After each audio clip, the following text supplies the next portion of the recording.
Politicando, todas as semanas, na Rádio Transforma.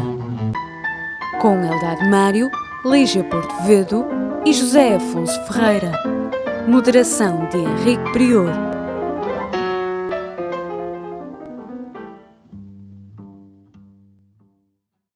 Sejam bem-vindos a mais um Politicando na radiotransforma.net, no YouTube, noutras redes sociais também. Pedimos, em primeiro lugar, que partilhem o programa para que ele atinja os seus objetivos de reflexão e debate. E começamos por falar de Portugal e de um tema que está a causar uma enorme polémica neste momento, que é o tema da festa do Avante. Em tempo de pandemia, há quem critique acerbamente a realização da festa do Avante pelos perigos que encerra. Pelo contrário, o Partido Comunista Português, que realiza a festa, contesta esses perigos. Diz-se, inclusivamente, que há um claudicar do governo relativamente ao Partido Comunista para salvar um pouco a geringonça. E isto vai ser um tema de debate entre os portugueses durante muito tempo e é importante que seja debatido aqui pelos nossos três comentadores, o Eldad Mário. Em primeiro lugar, começamos por ele. Eldad Mário, o que é que tu pensas? É ou não um perigo para a saúde pública a festa do Avante? Não sei. Sinceramente não sei. O que eu sei é que é um problema técnico, não é um problema político. Isto é um problema de saúde. E das duas uma, ou a Direção-Geral de Saúde se compagina com o PCP no sentido de que as normas e as regras de segurança sejam observadas, e aí não haverá problema nenhum. Ou então não se compaginam e pode ser proibido. Portanto, não me venham transformar isto num problema político. Porque de problema político, eu diria que normalmente as faixas sociais ou de opinião que contestam a realização da festa do Avante não é por questões de ordem técnica nem de saúde pública, é por questões de ordem política, como foram na realização da homenagem do 25 de Abril, ao 25 de Abril, na Assembleia da República, como foram do 1º de Maio, em frente à Fonte Luminosa, e como são agora relativamente à festa do Avante. Portanto, eu diria que a questão da festa do Avante, que eu, enfim, um dia até gostaria de ir, fazer como o professor Marcelo, gostaria de ir ver e tal, porque aquilo, em termos culturais, tem uma oferta muito interessante do ponto de vista musical e cultural, etc. Portanto, é com alguma curiosidade que um dia, se puder, irei. Mas é um problema eminentemente sanitário. Tanto quanto eu sei, o recinto tem cerca de 10 mil metros quadrados. Em área descoberta, tirando os stands e tal, terá o equivalente a 3 campos de futebol, se forem observadas as regras de segurança. E eu acho que, sinceramente, o Partido Comunista, em termos de disciplina e em termos de organização, provavelmente daria uma lição de disciplina e organização a toda a gente. Isso não, sem dúvida, e não tenho dúvidas parece disso. que estamos todos de acordo. Agora, eu acho uma certa graça às pessoas que querem fazer desta questão um problema político. São as mesmas pessoas que eram contra a homenagem ao 25 de Abril, as mesmas pessoas que não gostam do 25 de Abril, que não gostam do 1º de Maio, etc. Mas há aí um problema. Porque, neste momento, estão proibidos os festivais de música. Pronto, E aquilo, no fundo... Mas chamar ao Festa do Avante um festival de música, eu acho ousado. Pode haver música, pode haver, enfim, e até os artistas portugueses estão a precisar dessas manifestações como do pão para a boca. Agora, o problema é este. Se num palco estiverem meia dúzia de artistas de música, ou seja, do que for, ou balé, ou o que for, se tiverem as normas de segurança realizadas, se houver distanciamento social, se tudo correr conforme determina a Direção-Geral de Saúde, não vejo problema. Agora, a questão é esta. Sim, também se pode pôr o problema de se a proibição dos festivais de música, assim em termos genéricos, é correta. Houve um festival qualquer, ou uma organização qualquer, com o Bruno Nogueira, no campo pequeno, em que até esteve o Sr. Presidente da República, mas correu normalmente. Os clubes do futebol estão sempre a pedir que se realizem os jogos com público. Naturalmente, não é como o público todo, são 50 ou 60 pessoas, estou a falar dos 3 grandes, não é? Mas há de ser com um terço, metade dos associados. Em vez de 50 mil no Estádio do Dragão, se forem 10 mil... Já... Pronto, 10 ou 15 mil. Quer dizer, tudo isto tem de ser articulado com as autoridades de saúde.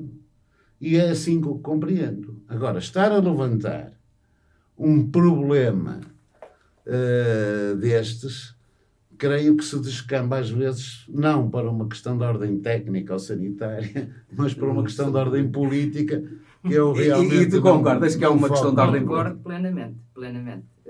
Também me parece o que o Mário está a dizer é exatamente aquilo que se está a passar. Basicamente, portanto, o Partido Comunista pensa ter na Festa do Avante as mesmas 100 mil pessoas que já tem tido noutras ocasiões. Não é todas no mesmo dia. Da festa, exato, não são todas no mesmo dia. E, inclusive, o Partido Comunista já alargou o recinto, portanto, para mais 10 mil metros quadrados. Ou seja, portanto, um recinto que neste momento já vai ficar em 30 mil metros quadrados. Além disso, estamos, evidentemente, numa fase de decadência da pandemia, não é? Mais do que... Pensei que era do Partido Comunista. Não, isso aí... Também. Desculpe. Não me parece. Infelizmente ainda não está a acontecer. Estamos numa fase de decadência da pandemia e temos tido um morto, 0 mortes nos últimos dias. Portanto, isto parece-me evidentemente praticamente um problema político. É lógico que são os mesmos que também não queriam a festa do 25 de Abril, portanto, a comemoração na Assembleia da República do 25 de Abril, que não queriam a comemoração do 1º de Maio. E, portanto, isto basicamente é um não assunto porque é um problema político. Se o problema for um problema de saúde pública, evidentemente já não nos cabe comentar. Portanto, porque evidentemente são as autoridades de saúde que têm que decidir o que fazer com esta festa. Parece-me que é efetivamente isto. Não, José Afonso, as autoridades de saúde serão permeáveis a pressões políticas? Essa especulação, boa tarde ao público, boa tarde aos colegas do debate.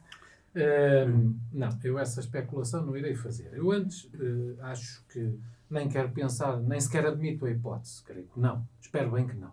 Se mal seria se isso acontecesse. Mas eu creio que há aqui 3 ordens de questões. Creio que o Mário Neto diz que é um problema de saúde e não é um problema político.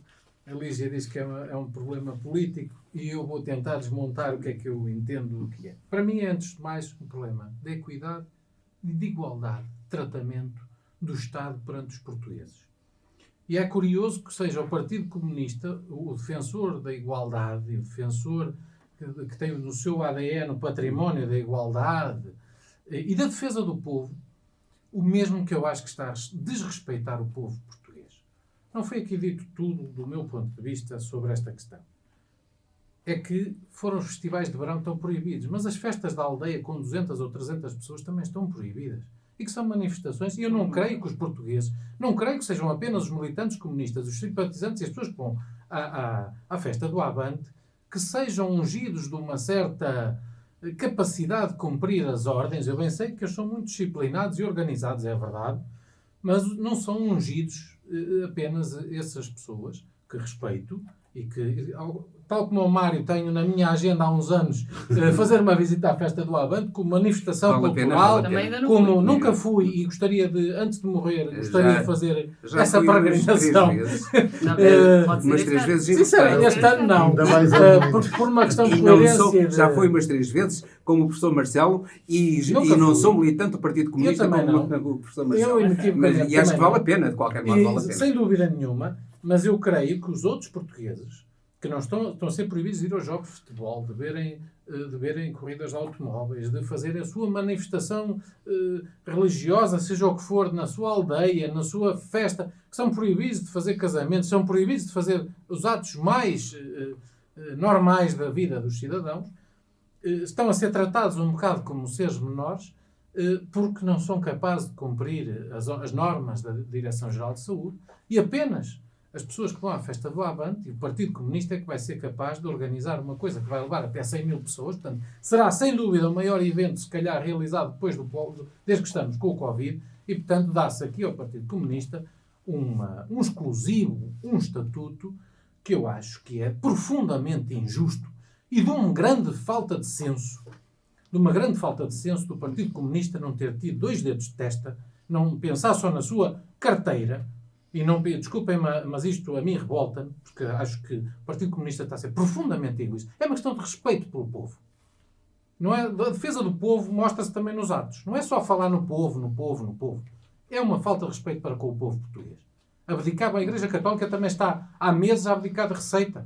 Fátima está parado, com as consequências, eu não estou a falar económicas, que está a ter para todo o distrito, para toda a zona limítrofe ali de Fátima, e tantos outros exemplos que poderíamos dar aqui à volta dos portugueses que estão a sofrer sacrifícios enormes, e o Partido Comunista está com uma petulância, acha-se numa arrogância típica de que passa por cima dos pingos da chuva e faz aquilo que bem quer e bem lhe apetece.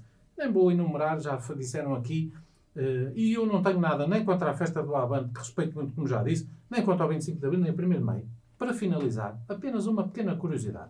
O 1º de Maio também insistiram, para mim também com enorme falta de senso, e curiosamente ou não, a pandemia que estava no Norte, passado um mês, isto é uma especulação, mas deslocou-se para Lisboa. Deslocou-se para Lisboa com cerca de um mês. Com cerca de um mês deslocou-se e passaram a liderar o ranking. Pronto, mas não há evidência científica, mas é uma coincidência. E parece que deslocou para Lisboa, sobretudo para os lares de terceira idade. Nomeadamente na zona de Odivelas. Pois não sei, eu não dei ao trabalho de ver o público-alvo da manifestação do 1º de Maio. Mas acho que é uma questão de equidade, de bom senso e de igualdade de tratamento a todos os portugueses. E o Partido Comunista está a tentar beneficiar de um estatuto que eu acho que nenhum português deveria, nenhuma organização portuguesa deveria correr esse risco. E acho que também não deviam correr o risco de alguma coisa correr mal. Eu, por acaso, acho que o Partido Comunista, desculpa lá voltar, daquilo que eu vejo, também estou à vontade, também não sou comunista, não sou militante. Tenho simpatia pelo Partido Comunista, como tenho pela esquerda em geral, porque, do ponto de vista da liberdade, nós devemos muito àquela gente. E, portanto, tenho algumas dúvidas. Se a liberdade do Partido Comunista ia ser assim tão livre. Se tu não tivesses dúvidas, é que eu ficava... Ainda bem. Agora, eu tenho uma especial consideração para aquela gente que sofreu muito. Nos anos difíceis da ditadura. Mário, ia-nos fazer sofrer. Bem, mas isso é política. Mas vamos a factos. Mas sofreu também por uma fé. Claro, isto é tudo... Quer dizer, não é uma questão... Ser ou não ser comunista não é uma questão religiosa. Não é? É quase. Não será? Eu penso que não. É dogmático. Aqui é um partido de dogmas. É uma questão científica. Não. Olha, do ponto de vista da fé, se quisermos ver, então... Vamos ao aproveitamento miserável, do meu ponto de vista, que se faz da fé e das religiões. Isso é outra coisa. Não é? Isso é outro Ou problema. não. Por exemplo, a democracia cristã. Claro. Não é? Também faz um aproveitamento Não faz da fé. um aproveitamento da fé e da religiosidade. Claro, claro. Não. É coerente, é coerente. É claro, opa, por amor de Deus, o Partido Comunista é uma questão de fé e a democracia cristã não é. São ateus todos, da democracia cristã são ateus. Não, enfim, não deixa de ser um pouco engraçado. Mas esse aproveitamento existe por parte dos partidos chamados democratas cristãos, que se socorrem da chamada doutrina social da Igreja, que é uma coisa que ainda ninguém percebeu o que é. Não sei se a doutrina social da Igreja vem, enfim, do tempo do Papa, Do Pio X. Enfim, não sei se depois de João da 23, que enfim, realmente aí houve, com a encíclica Rerum Novarum, houve um avanço extraordinário na concepção daquilo que são os direitos humanos. Mas depois decaiu outra vez, sobretudo com o João Paulo II, que foi, para mim... Mas há quem compare muito a ideologia comunista à Igreja Católica. No fundo, a classe operária seria o povo cristão. E a revolução socialista seria uma nova vinda de Cristo. Não vejo assim, porque, quer dizer, eu admito e concordo que o Partido Comunista, relativamente a alguns temas, tenha uma visão um pouco, que eu acho, conservadora. Por exemplo, do aborto,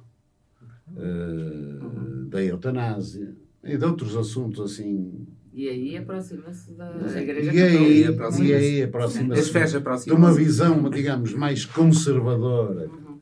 Admito que sim. E sou absolutamente contra isso. Mas daí até se transformar num povo cristão. Bem, não penso isso. Agora, o que normalmente existe, e isso sim, é uma grande fé, entre comas. A fé do ponto de vista dos princípios, do ponto de vista dos resultados que são de conseguir, do chamado socialismo científico, que na realidade nunca foi experimentado no mundo, e as poucas experiências que existiram foram desastrosas. Enfim, mas de qualquer maneira, fé nesse sentido. Quer dizer, todos temos fé num mundo melhor, todos temos fé numa transformação de uma sociedade mais justa, mais solidária, mais humana. Mundo melhor. Pronto, todos temos fé num mundo melhor. É claro que numa situação em que estamos num mundo com tanta desigualdade social, em que, segundo dados da Oxfam, mais de 54% da riqueza produzida a nível mundial está nas mãos de apenas 1% da população. 0,01. Quer dizer, nós estamos, não é de facto, perante uma situação catastrófica, não só do ponto de vista dos direitos humanos, mas também do ponto de vista climatérico, do ponto de vista da preservação dos ecossistemas, do planeta, etc.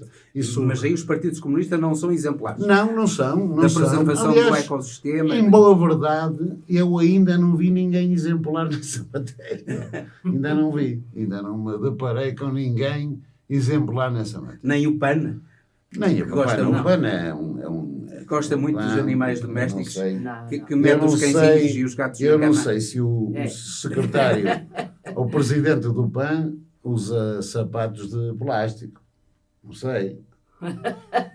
Se calhar usa os de pele de animal, como nós, enfim, pronto, todos temos sapatos feitas com pele de animais. Não sei se ele eventualmente usará sapatos de pele. Terei que ver se ele usa pele de crocodilo. O PAN neste momento não é vegan.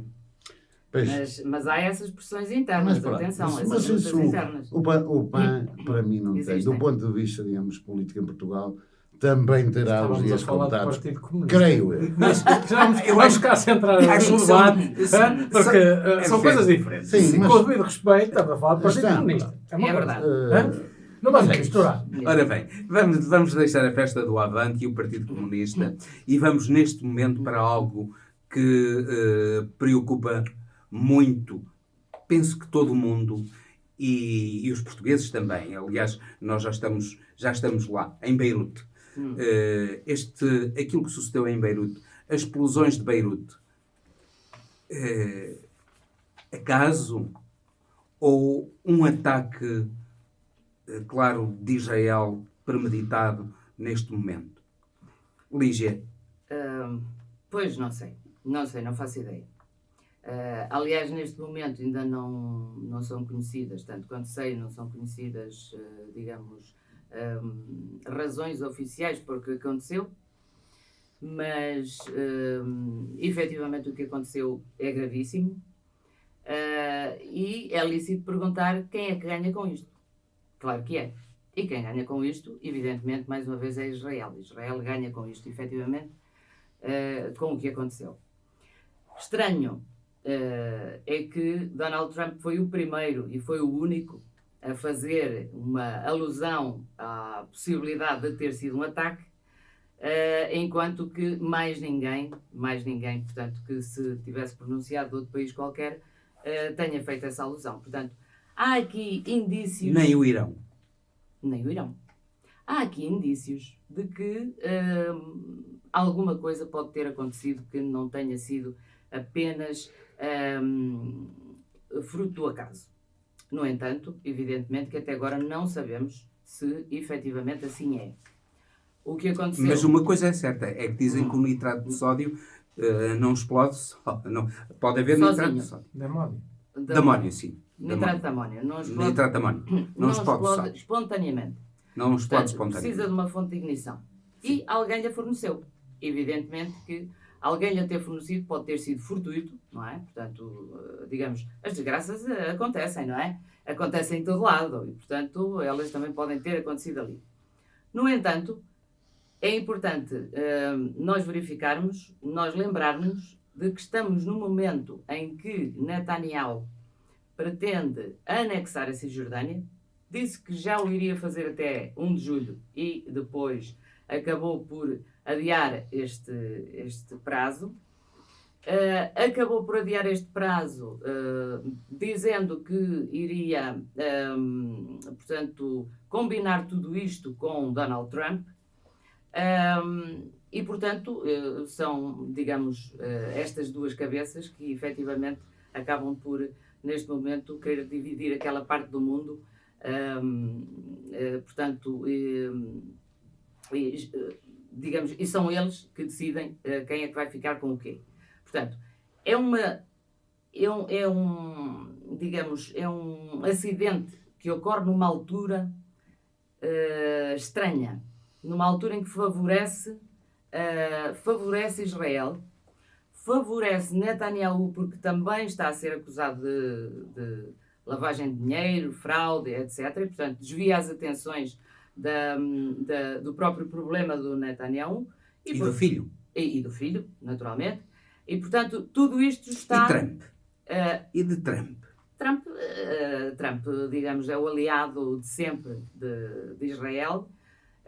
O aliado que foi, digamos, os Estados Unidos com Donald Trump foram o mais longe possível que até hoje aconteceu a América ir, considerando, portanto, mudando a embaixada dos Estados Unidos para Jerusalém, que se imaginava completamente impossível. Isto porquê? Porque estava combinado entre todos os países que isto não iria acontecer.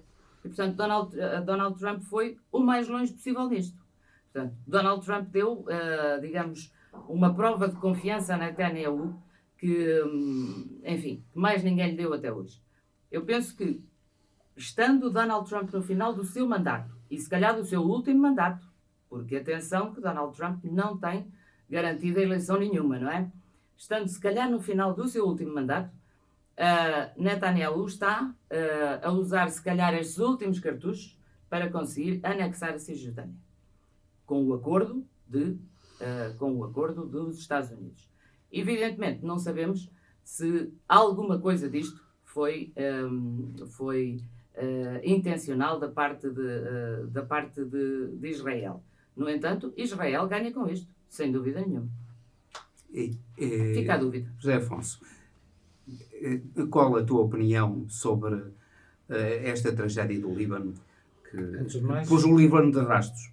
Antes de mais, queria trazer aqui alguns números que estive a pesquisar, para termos a noção do grau de desgraça, de catástrofe que estamos a falar. Estamos a falar de mais de 300 mil pessoas sem casa, milhares e milhares, mais de 4 mil feridos, centenas de mortos, um grau de destruição de 2,5 a 5 bis, ou seja, 5 mil milhões de euros de destruição.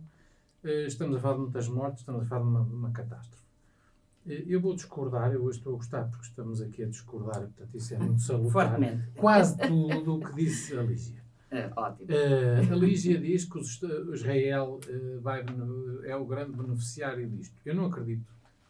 Eu tenho por Israel uma conta primeiro tem os melhores serviços secretos do mundo, tem o exército que tem, e portanto são profissionais nestas coisas. São profissionais nestas coisas. Eu acho que fazer um ato destes, neste momento, não é típico de Israel. Portanto, discordo completamente. Acho que Israel não se ia expor a fazer uma tragédia destas. Isto é muito mais habitual do outro lado, do que Israel faz ataques cirúrgicos, faz ataques precisos, não faz ataques em massa. E, portanto, eu tenho sinceras e com um grau de exposição, de destruição destes. Isto não é um ataque típico de Israel. Depois, há aqui precisar algumas coisas. Estamos a falar do Líbano, estamos a falar de um Estado absolutamente destruído, de um poder político inexistente, um bocado à semelhança que falávamos de Moçambique no outro programa, estamos a falar de um não-Estado, um não-governo, estamos a falar de um país subjugado neste momento ao Irão, estamos a falar ao Hamas ou ao Hezbollah.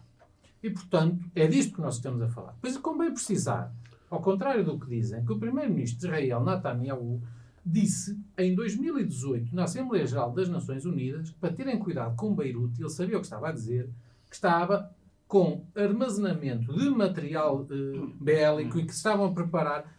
Havia ele enumerou que existiam 3 locais dentro do perímetro urbano de Beirute que estavam a ser utilizados como plataformas para preparar ataques contra Israel e ninguém quis saber. Ninguém quis saber. E desculpem, isto está... Podem dizer o que disserem, mas ao que parece isto está armazenado há anos no Porto. Desde 2013, pelos vistos. Há aqui uma responsabilidade clara de Estado. Alguma coisa falhou. Quem é que administra o Porto? Quem é que controla aquele país? Não, portanto, virmos agora culpar Israel. Acho que Israel, isto não é um ataque tipo... Não estou aqui, pode até ser. É que precisamente por ter pode até ser, se for os melhores serviços secretos e provavelmente o exército mais eficiente do mundo... Eles não fazem uma coisa destas. Pode eu acho que dar-lhe a sensação de que tem a mão livre. E é curioso. E é curioso que isto sucedeu. Aquilo foi uma espécie... As pessoas dizem que foi uma espécie de bomba atómica que ali caiu no dia anterior à explosão da bomba atómica de Hiroshima. Eu quero acreditar que isto é um acidente que acontece, claro, fruto de amadorismo, também fruto de acontecer o que Netanyahu disse em 2018 e de facto estarem a usar irresponsavelmente uma cidade e estarem a ser totalmente irresponsáveis junto a populações civis, a crianças, a pessoas que fazem a sua vida, que fazem o seu trabalho e estarem a usar isso para outros fins. E portanto o que eu acho sobre isto é que provavelmente não é um ataque terrorista, é provavelmente um acidente, é seguramente uma grande falha de Estado, é uma falha de um país, é uma falha de tudo. E é uma grande desgraça e é sobre essas pessoas que, muitos inocentes, e que é o lado mau disto tudo, são as milhares de vítimas. Há realmente coincidências, nomeadamente o facto de Netanyahu estar a anexar a Cisjordânia. Não acredito que Netanyahu seja tão estúpido de fazer um ato destes. Não acredito. Provavelmente para intimidar, não seria para intimidar. Não acredito. Aliás, para estamos aqui a aumentar no programa uma teoria muito pouco ouvida, muito pouco... Neste momento não há demonstração. De opinião. Eu não acredito que o Estado de Israel faça uma coisa destas. Quero-me recusar a acreditar que Israel... E o tempo dirá quem é que tem razão, mas eu quero-me recusar a acreditar que sejam tão idiotas. Acho que isto a ser um ataque feito por alguém, e pode ser Israel, pode ser mas se fosse Israel, uma teoria de conspiração pode até obviamente ser. Que Netanyahu não faria nada sem o Eu acordo não de Trump. acredito. Eu não acredito. Ou eventualmente sem a iniciativa de Trump. Não É acredito. diferente. Vocês, Não acredito. é um mundo complicado. E também quero-vos dizer que, só para terminar, estamos a falar de territórios e de minados, de histórias minadas, Sim. e que não há preto nem branco nestas histórias, nem há ali muitas zonas cinzentas e não há bons nem maus. Como em guerra nenhuma há bons nem maus. Infelizmente, estamos a falar de territórios, de povos muito sacrificados e com tragédias. Sim. Com tragédias. Já houve com Shatila e Sabra. E, portanto, Já houve Shatila e Sabra, não é? E aí Israel não se conteve. Eu não acredito. Foram Shatila e Sabra. Foram muitos milhares de mortos em Shatila e Sabra. Estamos Muitos milhares de mortos. Estamos noutro... Eu acho que, vamos a ver. Isto é uma especulação completa. Não é? Claro. O problema é que se não fosse possível, ninguém surgiria com esta despolante de sequer admitir a hipótese. É claro que é preciso perceber muito bem como é que aquilo funciona, porque o Estado de Israel não mesmo em termos políticos, é um Estado é poderoso, tem uma polícia política, Mossad, que é extremamente poderosa e que em algumas circunstâncias pode ultrapassar decisões do próprio primeiro-ministro e até do próprio Estados Unidos. Quer dizer, a Mossad tem um poder que muitas vezes, em termos, digamos, da sua interioridade, tem uma lógica diferente do que tem o primeiro-ministro da ocasião, que, embora o Likud é o partido naturalmente mais votado, o partido Netanyahu é o partido mais votado, com mais assentos no Parlamento. Não é só o problema do Likud, é um problema concreto de um primeiro-ministro chamado Benjamin Netanyahu. Pronto, mas esse problema concreto é este. Nós estamos a falar... E um problema concreto de um presidente chamado Trump, que a melhor coisa que lhe podia suceder, neste momento em que ele está a perder a luta interna, era uma questão externa para ele dar a volta. Não, mas há aqui uma diferença fundamental. Não acredito. Entre Trump e Netanyahu há uma grandíssima diferença. Porque Netanyahu pode ser um governante belicista, Trump não é tão belicista como o Netanyahu. Aliás, nem sequer é tão belicista como seria Hillary Clinton ou o próprio Obama. Vamos lá pôr as coisas no sítio, porque o Trump não é um indivíduo tão belicista como foram os seus antecessores. E, portanto, só numa circunstância muito especial é que poderia alinhar com Israel na tomada, digamos, de uma posição que implicasse destruição. Tenho as minhas dúvidas, não há evidências nenhumas nesse sentido. De resto, do ponto de vista político e interno, eu acho que nem esta situação é boa para Trump, nem sequer é boa para o próprio Netanyahu. Porque todos os dias em Israel tem havido manifestações contra o governo. E, portanto, esta situação, se viesse eventualmente digamos, aprovar-se algum envolvimento da Mossad ou de Israel nesta situação, isso seria muito mau até para o próprio partido Likud. E nem sequer conseguiria abafar a questão digamos, da anexação de mais de 1/3 da Cisjordânia, com tudo o que isto implicaria, digamos, da desorientação geral no Médio Oriente. E sobretudo nesta. Vamos lá ver.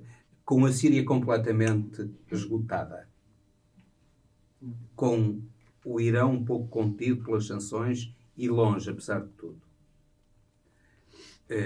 com um Egito que neste momento um Egito e uma Líbia e a Tunísia, que são colaboracionistas no Egito, o Egito é um departamento da Mossad.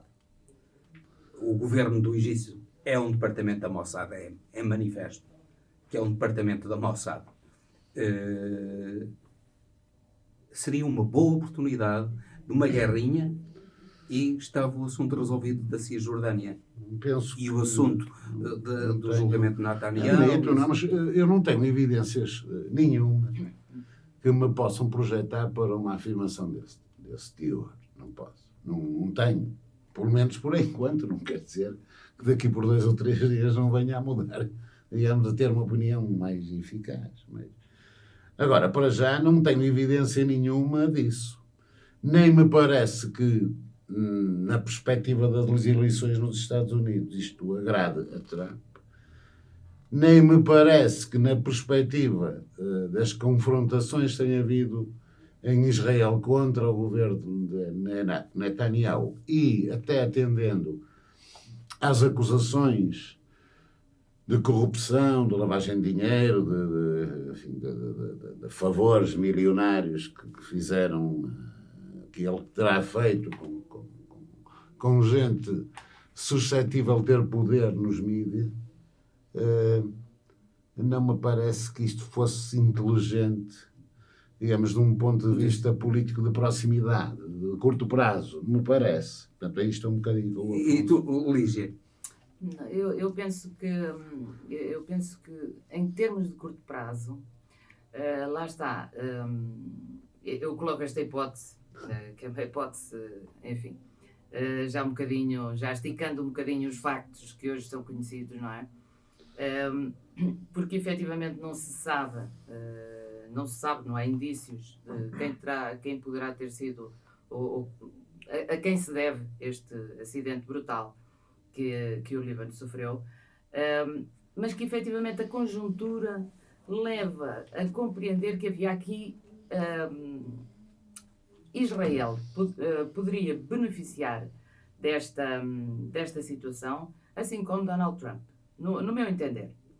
Portanto, muitas vezes quando há um crime se pergunta quem é que beneficia dele para se tentar encontrar os culpados, não é? Portanto, esta pode ser uma pista. O que não quer dizer que isto não tenha sido realmente um acidente e não passe disso. Mas que Donald Trump precisaria, neste momento, de afastar os holofotes de si com algum inimigo externo, sim, isso penso que sim. Ou com uma tragédia externa, acho que ele beneficiaria disso. Por outro lado, Netanyahu também beneficiaria disto, no meu entender. Isto porque isto é evidentemente prejudicial para o Hezbollah também, e portanto é de facto benéfico para Israel. O que não quer dizer que Israel possa ter feito alguma coisa desse género, mas efetivamente... Vamos esperar pelos desenvolvimentos. Exato, e vamos esperar que isto não leve a qualquer confrontação generalizada. Eu gostava só sobre o tema, só duas linhas muito simples. Gostava de salientar 2 coisas. Primeiro, em Israel o primeiro-ministro não goza de qualquer tipo de imunidade e por isso é julgado. E é julgado rapidamente. Ao contrário de Portugal, sim, que se anda dezenas de anos. Temos um ex-primeiro-ministro que teve um acidente, foi assassinado, não se sabe, nunca houve julgamento. Temos um caso de justiça com o anterior primeiro-ministro que se anda a arrastar, como temos outros casos de justiça, e estamos a falar de um país em que rapidamente, além de não ter qualquer tipo de imunidade, o primeiro-ministro é julgado e portanto eu gostava de salientar também esse aspecto positivo do Estado de Israel, que muita gente... Sim, não foi. Nós gostamos, está bem, mas vai ser e rapidamente, não vai andar 10 anos ao contrário dos árabes. Ao contrário dos árabes. E portanto estamos a falar de um Estado organizado, de um Estado que funciona. E um Estado que funciona desta maneira, não me acredito. Sim, mas isso... eu estou em total desacordo com a Lígia hoje. Tem muito que ser. Cuidado. Mas também com o primeiro-ministro Cuidado com os direitos, liberdades e garantias. De acordo. E não acredito que a conexão de benefício, também não acredito que o povo americano faça essa conexão. Eu acho que o Presidente Trump, concordo totalmente com o que disse o Mário, e o Presidente Trump, se quisesse, metia-se com a Coreia do Norte, metia-se com com o Irão. Já se meteu com o Irão. Fazer uma manobra dessas para diversão, ou com a Venezuela. Não, com a Venezuela tentou meter-se, mas depois aquilo deu num fiasco ridículo. Quando ele quiser arranjar assim um inimigo, e com o Irão não conseguiu, manda falar umas bombas e entretém o povo com isso. Com o Irão não conseguiu impedir que um navio iraniano aportasse à Venezuela. Exatamente. Sim, mas eu acho que se ele tiver essa necessidade de fazer uma manobra de diversão, ele faz uma coisa dessas. E nunca. Eu acho que ele não faria isso. Não faria isso. Portanto, não concordo então, com essa visão. Vamos mudar de assunto e vamos falar dos nossos germanos aqui, dos nossos vizinhos. Isto será aquilo que está a acontecer. Agora, começamos por ti, Lígia. Será o fim da monarquia espanhola? Pode muito bem ser. Eu penso que pode muito bem ser. Há indícios em Espanha, desde há bastante tempo, de que, portanto, este ressurgimento dos movimentos independentistas de algumas das regiões fundamentam-se também no facto da monarquia estar a perder a credibilidade que tinha e que teve durante alguns anos. E, portanto, que era mais ou menos a cola que cimentava todas estas regiões que são muito diferentes. Portanto, o facto da monarquia não ter, neste momento, portanto, não gozar de uma reputação de uma referência que deveria ser e que precisava de ser para a Espanha, não será muito benéfico tanto para a agregação destas regiões tão diferentes, como também para a própria monarquia. Não nos podemos esquecer de que a monarquia em Espanha reapareceu exatamente para soldar todas estas regiões e para soldar, portanto, e como remédio para o pós-guerra civil.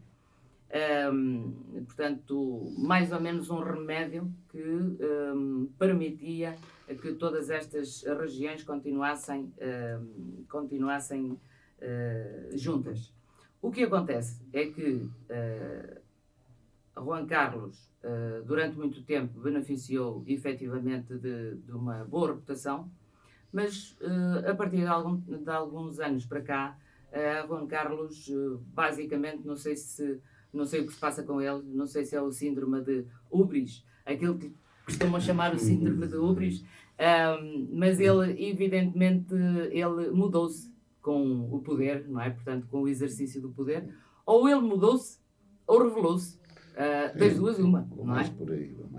Aliás, discute-se muito se este síndrome de Ubris muda, de facto, as personalidades, ou as revela. Pronto. Alguma destas duas coisas aconteceu porque, de facto, o Juan Carlos não nasceu como rei e, portanto, a partir do momento em que se tornou rei, a certa altura este exercício, esta exposição ao poder, acabou por o fazer, digamos, autocentrado e completamente desprovido até de empatia com... Mas se acontecer o fim da monarquia, será também, achas que será o fim de Espanha tal como a conhecemos hoje, uma Espanha unida, digamos assim, entre aspas? Eu acho que há indícios muito claros disso, já há muito tempo. Espanha está presa por um fio, Espanha está presa pela monarquia. E, efetivamente, quando a monarquia começa a perder... não digo, digamos, a força, mas começa a perder a referência, a perder o estatuto de referência que significava para a Espanha. Referência moral, não é? Portanto, referência moral, evidentemente. Aliás, a propósito até desta situação, há uma... Dom Duarte, aqui em Portugal, também disse uma coisa muito engraçada, que foi que até era bom para o turismo que o exílio de Juan Carlos fosse em Portugal, porque, pronto, esta questão do... imagino porque este circo da monarquia também... Trazia romeiros a Cascais. Há realmente o perigo da Espanha Parece-me que sim. se desintegrar. Parece-me que sim. A independência da Catalunha pode estar à vista. Pode estar à vista. E de se desintegrar ao mesmo tempo que se desintegra, de facto, a sua referência de união, que é a monarquia. José Afonso. Agora partilho de muitas das preocupações aqui. Finalmente. E para Portugal, este não é um problema pequeno. Nós, o nosso parceiro natural, é a nossa continuidade geográfica, digamos assim, para a terra. E, portanto, Espanha é o nosso principal mercado, é o país com quem temos mais interações diretas. E, portanto, o que se passa... É a única fronteira terrestre. Exatamente. E, portanto, é a única... São os nossos vizinhos e, portanto, o que se passar na casa deles é importante para nós. Muito importante. E, portanto, isto é uma questão que eu acho que deve ser vista em Portugal. Nós, em Portugal, olhamos para as questões internacionais, muitas vezes, com pouca preocupação. Mas eu creio que, para a Espanha, sobretudo, nós temos que olhar com muita preocupação. E eu estou muito preocupado com esta questão. Também acho. Por isso... Nós imaginemos o que são 3 ou 4 cidades de Barcelona as cabeçadas, desculpem uma expressão. Imaginemos que a Espanha, daqui a 1 ano ou 2, isto correr mal à monarquia. A monarquia, tal como a Lígia já fez a síntese, acho quase perfeita sobre o tema. De facto, o rei Juan Carlos teve um papel importante na história de Espanha. Foi, durante muitos anos, além de uma referência moral, fez a transição para a democracia, fez quase tudo bem. E, de facto, eu acho que deslumbrou. Há aqui uma frase que, entendo a foice em seara alheia, eu costumo dizer que as pessoas, a partir de uma certa idade, não mudam. Nós é que não as conhecíamos bem. E, portanto, eu creio, peço desculpa, ainda costumo meter na área da psicologia, mas eu creio que as pessoas já não mudam assim tanto. E com a idade dele, e com a idade que os factos aconteceram na vida dele, eu creio que nós é que não o conhecíamos bem. Ou ele também não se conheceria bem a ele próprio. Por acaso não mudei nada de opinião relativamente àquilo que sempre pensei dele. Estás a ver? E, portanto, eu creio que... Sempre viste nele... Eu vejo nele... Isto é uma questão mais profunda. Isto é uma questão mais profunda. Porque a transição do fascismo em Espanha, do caudilho, para uma democracia, fez-se em concertação com o próprio caudilho. Quer dizer, ninguém pense que o Dom Juan Carlos era um grande democrata. Isso é completamente falso. Não é? Nem ninguém pense que, de alguma forma, a monarquia espanhola, no seu interior, digamos, antes vamos considerar a República, mas, enfim, por jeito, o franquismo. A monarquia espanhola nunca se opôs eficazmente ao franquismo. De maneira nenhuma. Colaborou, escondeu, enfim, patrocinou. Quer dizer, nunca, o Franco nunca teve problemas com o rei Juan Carlos. Eram governos de marquês. Não, senhor. A transição dá-se e toda a estrutura do aparelho de Estado espanhol manteve-se absolutamente intacta. Absolutamente intacta, não houve mexidas nenhumas. Até do ponto de vista judicial, dos poderes, manteve-se tudo. E quando foi até, já em plena democracia, quando foi aquela tentativa de golpe protagonizada por Terreiro Molina, o rei aparece depois da situação estar completamente dominada, não por ele. Portanto, quer dizer, o Juan Carlos é aquilo que sempre foi. E aqui estou de acordo com o Afonso, porque tarde ou cedo as pessoas vêm a revelar, se não a requintar, os próprios problemas, sejam eles de índole política, social ou humana. Eu que tenho histórias do rei Dom Juan Carlos, um playboy, um tipo que sempre esteve borrifando o seu próprio povo, é um indivíduo que gostava dos grandes prazeres da vida, enfim, quem não gosta, mas em que, digamos, em termos de intervenção política, propriamente, não era um indivíduo que não estava... Era um indivíduo... Não estava nem... Presidente de uma associação de defesa dos animais e andava a matar elefantes. Sim, andava a matar elefantes. Mas, quer dizer, pronto. Agora, o problema é este. até que ponto é que, digamos, a República em Espanha poderia refundar-se? Isso aí é que é o grande problema. Essa que é uma parte mais complicada. Porque eu não vejo a refundação de uma República em Espanha sem a possibilidade da Espanha se federar. Não é? E é possível uma federação da Espanha? Eu penso que a última saída para a Espanha é a federação. E os catalães aceitarão a federação? Penso que sim. Se as coisas forem bem negociadas, eu acho que a federação é possível em Espanha. Por que não? É uma questão, digamos, sensível, é uma questão difícil de atingir. Eu não penso que isto seja atingível a curto prazo. Mas é uma situação que eu creio que é a grande saída para a Espanha, é a federação e a confederação dos Estados espanhóis. Eu gostava de introduzir Sim. a este propósito aqui uma dúvida. E já agora... Eu gostava de introduzir uma dúvida que acho que é importante. Porque a circunstância, o momento em que as coisas acontecem, portanto, isto de facto, isto vai ter facto. Além do mais, temos a questão do genro, que nem sequer falamos. Ao que parece, seriam coniventes, e portanto ainda piora mais, e portanto o sentimento de revolta das pessoas, isto de duas uma. Estamos num momento de particular crise. O desemprego em Espanha já está a agraçar, como em todo o mundo e como em Portugal, mas infelizmente em Espanha, e historicamente, este tem um problema ainda mais grave de desemprego estrutural, e portanto, e a crise de duas uma. Ou poderá servir para despoltar um processo revolucionário e despoltar ainda mais uma desagregação mais rápida, como revolta das populações, e haver movimentos populistas que se aproveitem disto e que cavalguem nessa onda. Ou então, que eu espero que não aconteça, porque isso é uma desgraça para eles e para nós e para a Europa. Não nos esqueçamos do papel da Espanha na Europa, é um dos grandes países da Europa. Sim, claro. Eles são nossos vizinhos, mas é um dos grandes. A Europa é feita, é uma federação é uma federação, eu gostava que fosse. Já aqui disse, gostaria, é um mal necessário depois de termos o euro, como já aqui disse no programa anterior. Também acho.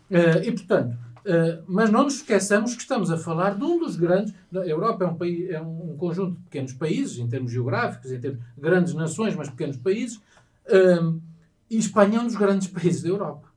Em termos geográficos, em termos populacionais, em termos económicos, é uma potência mundial. Em termos de área é superior à Alemanha. E portanto nós estamos aqui a falar, embora as pessoas esquecem-se. Embora esteja aqui na zona mais, digamos, mais sul da Europa, estamos a falar de um problema grave em termos europeus. E, portanto, outro papel que pode acontecer é pelo contrário, haver bom senso dos líderes políticos e se caminharem no sentido que o Mário diz, que é o que eu desejo. Eu creio que é uma questão de tempo e a monarquia em Espanha acabará. O próprio casal, eu acho que o casal não tem sequer o papel que o pai teve, portanto o Filipe não tem o papel que o pai teve, embora seja um tipo respeitado. A própria esposa não tem a capacidade de liderança que o casal anterior teve. Os tempos são outros. Os tempos são outros, a história do país é outra, a realidade é muito... E a crise mundial, isto acontece no meio de uma tempestade perfeita. E essa é a minha grande dúvida. É para que lado é que vai soprar o vento? Se sopra para o lado que o Mário estava a dizer que é o que eu desejo, sopra para uma coisa muito complicada. Essa é a minha dúvida. Quem é que Um registro, só uma declaração de interesses, apesar de eu representar aqui um bocadinho o setor mais conservador, não sou monárquico. Concordo com muitos dos princípios, mas há um básico. E, portanto, quando não acredito que ninguém deva ocupar um lugar sem ser eleito, um lugar desses. E, portanto, por essa simples razão não sou, nem serei nunca monárquico. Bem, e terminamos assim, estamos no final do nosso tempo. Grato pela vossa presença, enfim, pela profundidade com que abordaram estes temas, e despeço-me com amizade dos ouvintes, espectadores do Politicando. Até ao próximo programa, na radiotransforma.net, no YouTube e noutras redes sociais, pedindo-lhes que partilhem e coloquem gostos neste programa.